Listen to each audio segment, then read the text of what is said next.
All right. Well, and thank you, Gary Lynn Floyd and Jamie Lula. They introduced themselves because I forgot. Well, in recognition of this beautiful autumn month of November, that not only includes my birthday, but it also includes an official Thanksgiving Day. As we continue our spiritual journey through the alphabet this month with words that begin with W and X, our focus will be on gratitude, appreciation, and giving thanks. We'll focus our attention on the positive creative power of feeling gratitude to be alive one day at a time. We'll focus on the powerful creative vibration we emit when we are feeling appreciative, and how that vibration of appreciation draws our attention toward more and more to appreciate in ourselves and in the world around us.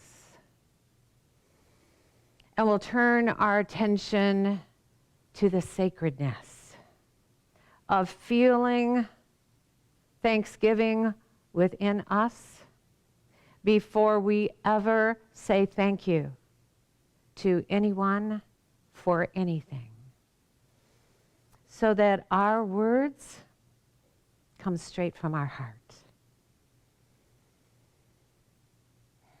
A mantra of thank you, thank you, thank you is the most powerful mantra we can have in our life. The spiritual master Muji said, just keep saying thank you. Don't complain, don't explain, just say thank you. Say thank you to existence. Giving thanks for our journey so far through this life, feeling thankful for this place and time in our life, opens us to fully appreciate our existence in the present moment. When we're thankful for the gift of being alive, we are more able to appreciate the good that we already have right now. And that appreciation will allow more good to be drawn to us and us to be drawn to it as we experience what's next.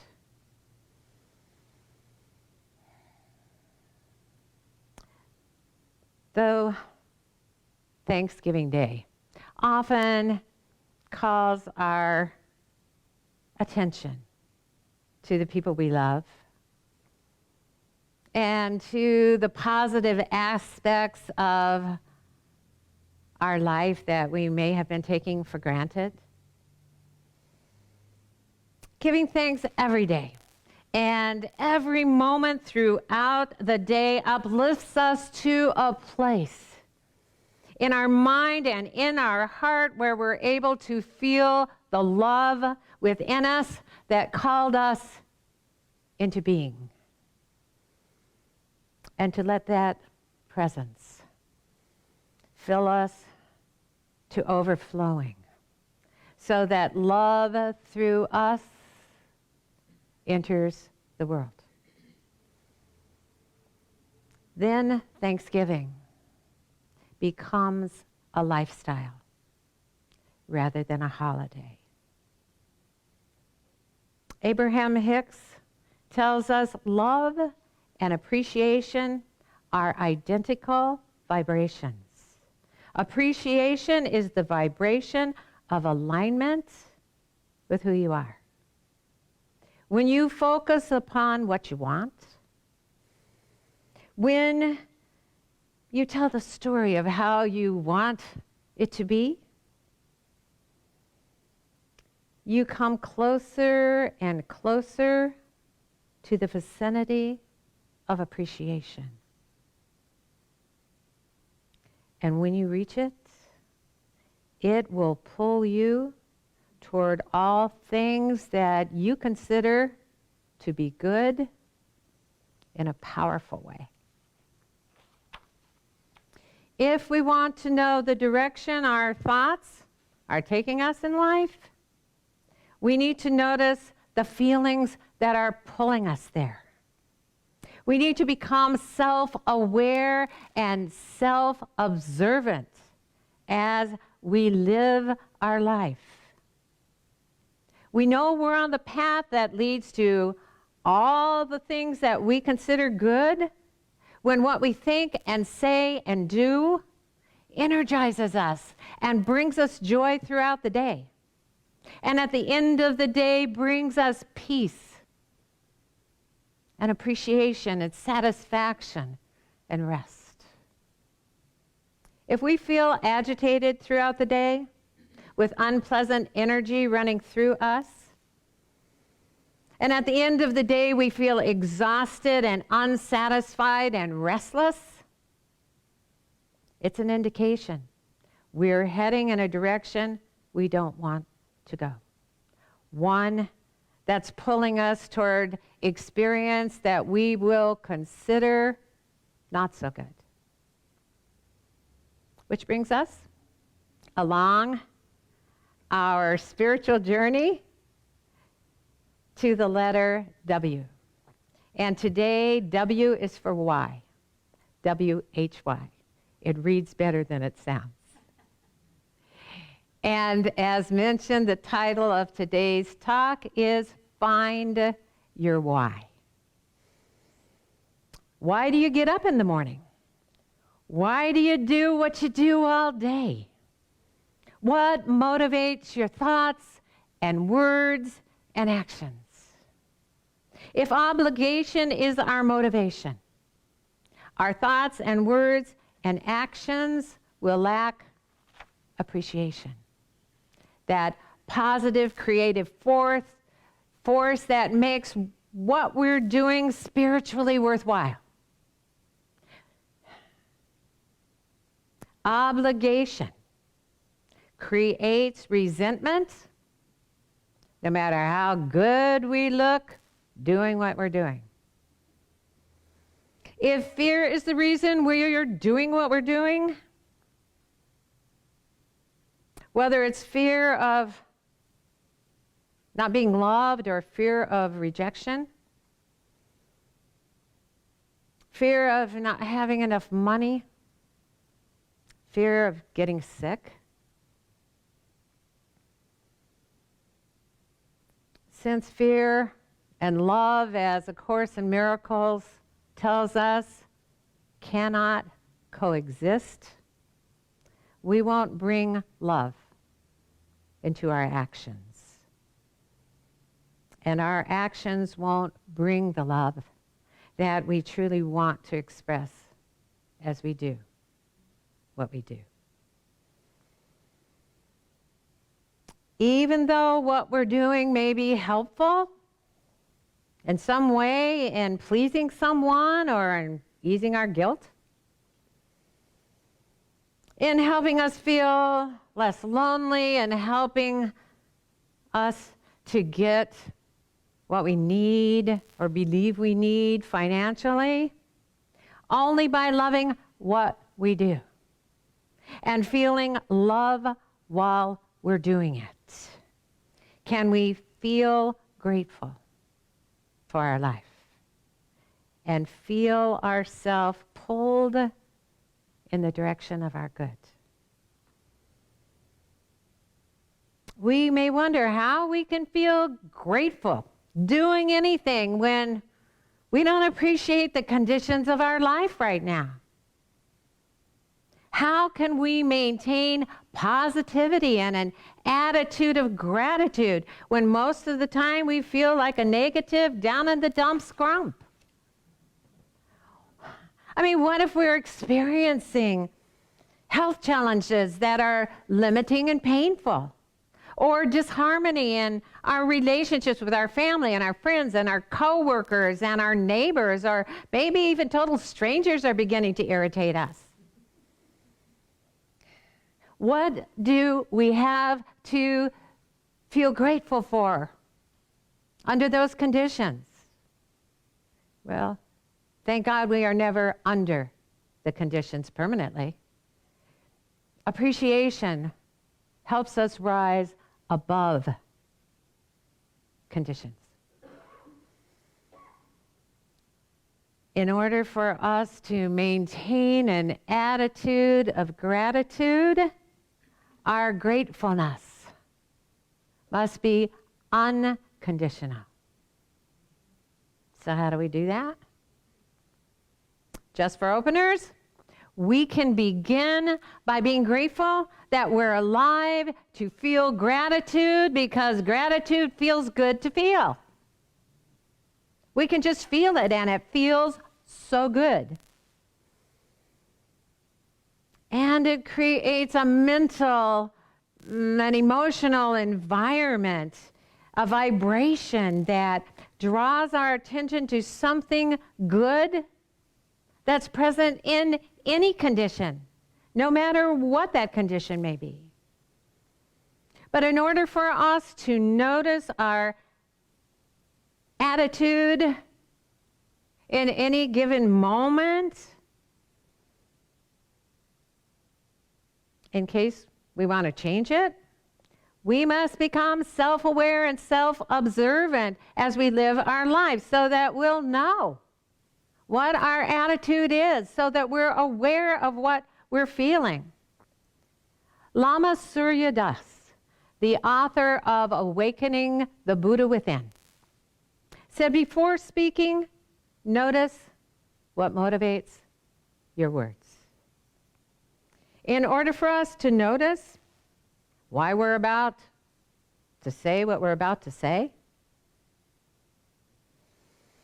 we must be aware of our thoughts and feelings in the present moment, so that we can take a moment, so that our words convey what we truly want to say, so that we'll know the motivation behind them. Then we can choose our words and be clear and say what we truly want to say. The poet and journalist Ambrose Bierce wrote, "Speak when you are angry, and you will make the best speech you will ever regret." So often we react to life through the force of habit rather than the force of deliberate choice. When we live our life by rote, mechanically and repetitively, thinking and saying and doing the same things over and over again, we're unaware of why we say and do what we say and do, or how we feel while we're saying and doing them. When we have a routine for living our life that's so familiar and so predictable, it doesn't seem to require much thought, and so we don't give it much thought. We move about our life unaware of what's going on within us or what motivates our movement. It's as if we are mentally on automatic pilot, with old thoughts and old feelings running around in our mind and within our body, spinning in our head and unnoticed as they agitate our body. We're not considering that each moment is offering us something new to think about, something new to say and do. We're not considering that at any moment we can tell a new story of the way we want life to be, rather than complaining about the way it seems to always be. Life doesn't just happen to us, it happens through us. And the thoughts that we offer the creative life energy to flow through.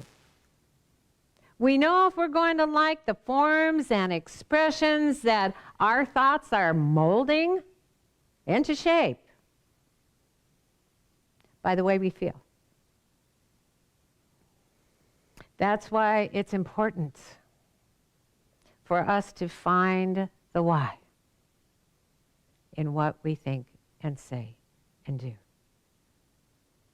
Love and appreciation are the exact same vibration because God is love and appreciates all that His love has created.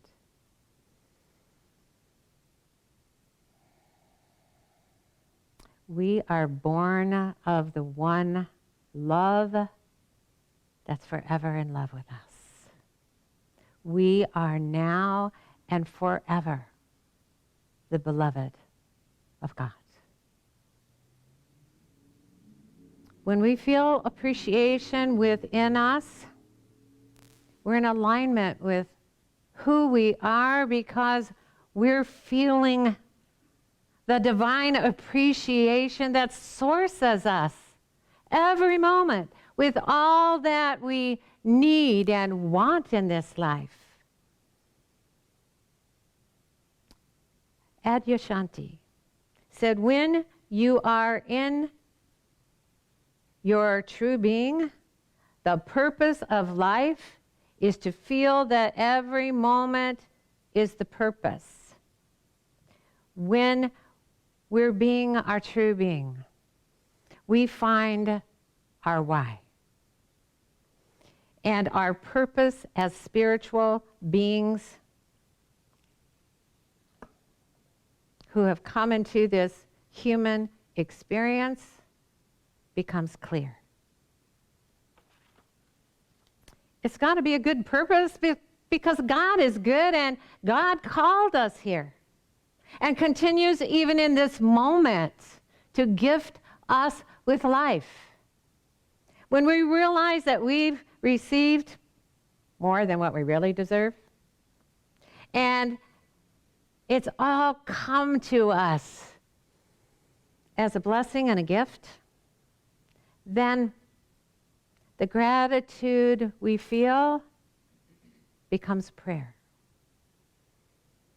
Gratitude connects us with that invisible something that isn't tangible but existing. The creator of the universe, the divinity that is within every living being. But we have to change our attitude to one of gratitude and rise to meet that vibration so that we're ready to receive what we've asked for through our prayers and desires.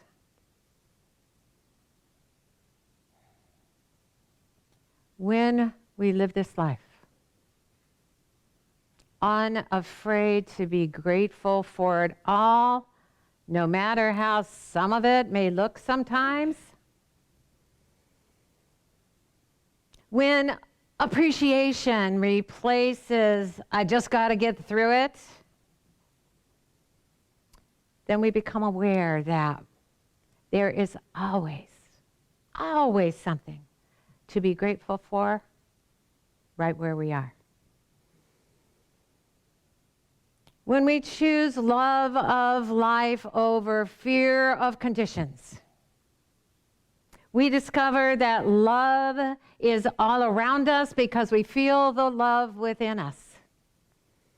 Love becomes our why. And as we do what we do, love becomes the reason. Love is the motivation behind all that we think and say and do, the presence within our actions. If what we're doing doesn't feel good, then we're not doing it with love. There's always something to love, something to appreciate in each moment. But our attention won't be drawn to it if we're not in vibration with it. So how do we live our days? So that we feel like a powerful, deliberate creator, extending love every moment. Ralph Waldo Emerson suggested this. Write on your heart that every day is the best day of the year.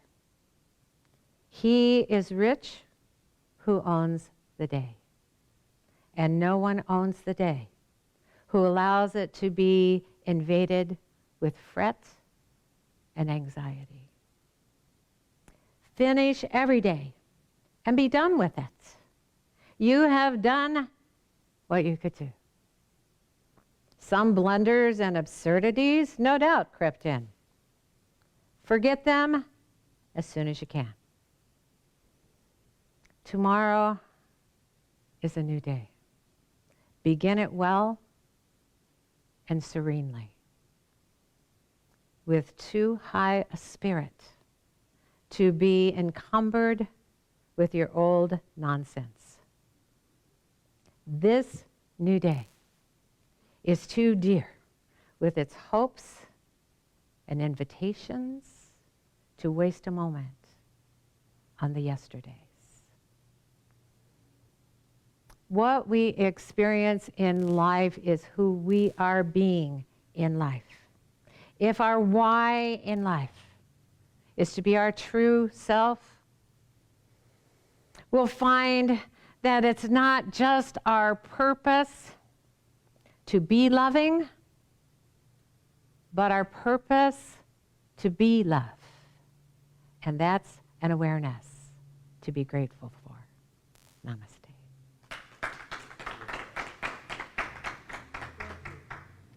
All right.